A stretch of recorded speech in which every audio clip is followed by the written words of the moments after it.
Hello అండి, అందరికీ welcome back to my channel. So ఈరోజు అయితే మా ఇంట్లో రొయ్య పొట్టు చేసుకుంటున్నాము.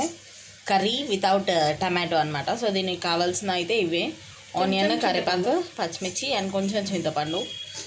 దీని ప్రాసెస్ అయితే ఇవి చిన్న ఈ రొయ్యలు ఉంటాయి కదా, రొయ్య పొట్టు, అవి అయితే వేయించుకొని వాష్ చేసుకోవాలంట. బాగా వాష్ చేసుకోవాలండి. ఇసుక చూసారా ఇలా ఉంటుందన్నమాట, కానీ చాలా కడగాలి, లేకపోతే అసలు తినలేం. కర్రీ మొత్తం వేస్ట్ అవుతుంది. చూసారా ఇసుక ఎలా ఉందో అడికి. ఇవో సో ఇదైతే బేబీ ప్రాన్స్ ఏమో కారపొడి చేద్దాం అనుకున్నాము. కారపొడి ఎవరు తినరు, మా ఆయన తప్ప.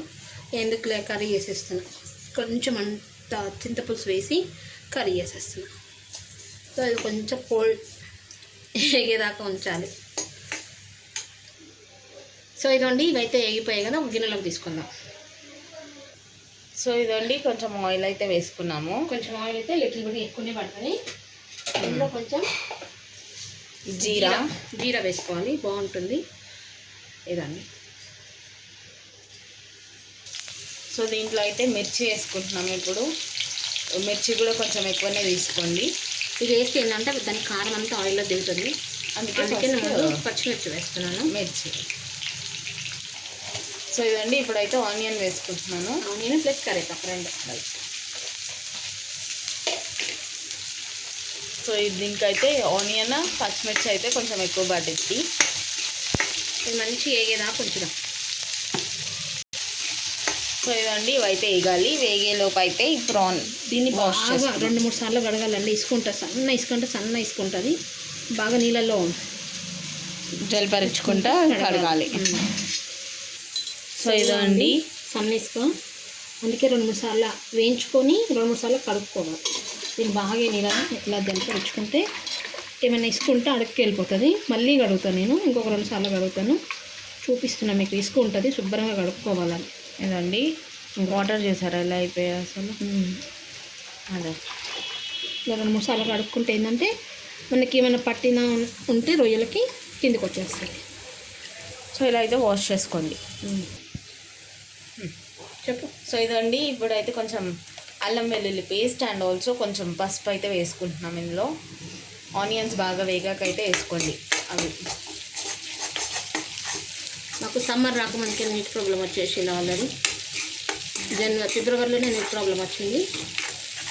పొద్దున ఒక అరగంట, సాయంత్రం ఒక అరగంట పట్టుకోవాలంటే ప్రాబ్లం అయితే వస్తుంది మాకు మళ్ళీ.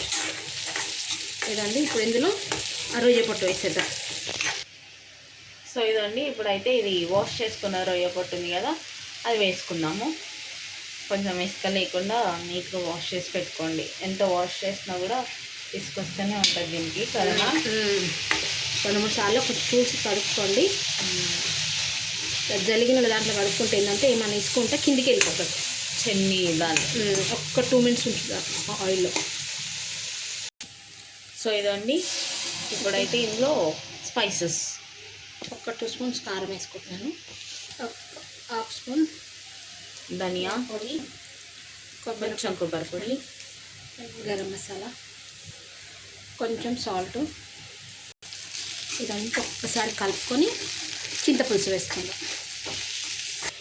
సో ఇదండి, మగ్గిపోయింది కదా, ఆయిల్లో మొత్తం మగ్గిపోయింది. ఇప్పుడు కొంచెం చింతపులుసు వేస్తున్నాను నేను. ఇదండి, ఇలా కూడా వేసుకోవచ్చు. చింతపులుసు వేస్తే ఏంటంటే కొంచెం పుల్లగా బాగుంటుంది. సో ఇదండి, దీన్ని దగ్గరికి వచ్చేదాకా కొంచెం బాగుంటుంది చింతపులుసు వేస్తే.